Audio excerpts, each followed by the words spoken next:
Title: Just Do the Job. In the heart of Accra, where the traffic sings in angry horns and the sun paints every rooftop gold, there lived a young man named Kwame Boateng, 28 tall, sharp, always wearing neatly pressed shirts and shoes that clicked like clock hands on pavement. Kwame had been jobless for a while after university. Degree in accounting, second class upper, plenty of dreams, few opportunities. But one day he got a call. "Mr. Boateng, you've been hired as accounts assistant at Eboa Holdings.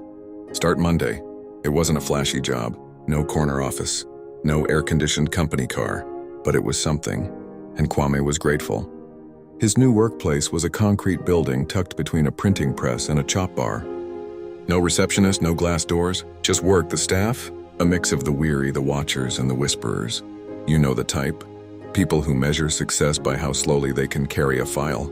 On his first day, Kwame came in at 7:45 a.m. The office opened at 8. His supervisor, Miss Mansa, raised a brow. "You're early?" "Yes, Ma. I just like to settle in before work." She gave a small smile. "We'll see how long that lasts." But it did last. Every day Kwame came early, finished his tasks on time, balanced the ledgers, filed receipts, detected errors others missed. When others were gossiping about the HR manager's wig or the boss's latest trip to Dubai, Kwame kept his head down. "Work, get paid, go home," he'd mutter to himself. It didn't take long for some colleagues to turn sour. Who does he think he is? Is he trying to outshine us?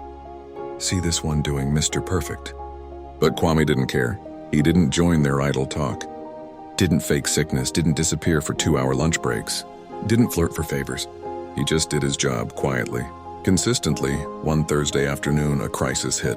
The finance manager, Mr. Appiah, had mistakenly filed a tax return with missing documentation. The deadline was that day. If the company didn't correct it before close of business, they'd be fined heavily. Panic spread like heat through the office. Files flew, phones rang. Nobody could find the right ledger. Then someone remembered. Wait, Kwame handled the receipts for that month. Mr. Appiah, sweating through his shirt, rushed to Kwame's desk. "Boateng, do you have the February fuel and logistics invoices?" Without lifting his eyes, Kwame opened a drawer, pulled out a neatly labeled brown envelope and handed it over. "All stamped and signed, sir." The man looked at the documents like they were bars of gold. "Good heavens, you saved us." The fine was avoided. The company breathed. Later that day, the CEO called Kwame into his office. A tall woman in a white caftan, eyes sharp as eagle's wings.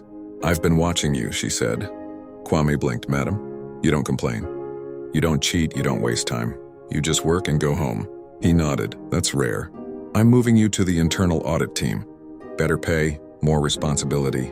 We need people like you." Kwame smiled faintly and said the only thing that came naturally. "Thank you, madam. I just believe if you go to work, do your job well, get paid and go home, you'll sleep well at night." Years later, Kwame rose to become finance director. He still wore neat shirts, still arrived early, still didn't gossip. And when new staff joined and started whining about how this job is dry or nothing day happen here, he would smile and tell them gently, "Work is not a stage for drama. It's a place for discipline. Do your job, do it well. Get paid, go home. Let your peace speak louder than your pride. Because in a world full of noise, the quiet worker climbs with purpose." And Kwame? He climbed all the way to the top, without stepping on anyone to get there.